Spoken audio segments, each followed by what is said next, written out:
নীলাম housing ছিলেন, আমাকে দেখে হাতটা বাড়িয়ে দিল। আমরা করমর্দন করলাম। আমি প্রিয়মের সঙ্গে পাস্কেলের পরিচয় করে দিলাম। পাস্কেলের সঙ্গে অনেক দিনের পরিচয় আমার, বাবার সঙ্গে বেশ কয়েকবার আমি এখানে এসেছি। ভারী অনেক ভদ্রলোক, যদিও চেহারা থেকে সেটা বোঝাতে পারিনি। টাক মাথা, ফ্রেঞ্চ কাট দাড়ি, চোখে মোটা কালো ফ্রেমের চশমা, লম্বা মেয়ের চেহারা, মুখে সবসময় একটা সিগারেট ঝুলছে। তারপরে মিস্টার শেন ড্রেসিং টেবিলটা ফেরত দিয়ে দেবেন। সিগারেটের একটা লম্বা ধোঁয়া ছেড়ে বলল পাস্কেল। আমি তো অবাক হলাম। আমি যে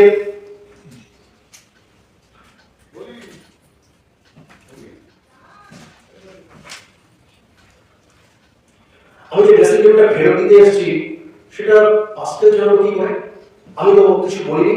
আমি সেই কথা বলতে পাস্কেল একটা অদ্ভুত বিরাট হাসি হাসলো। আমি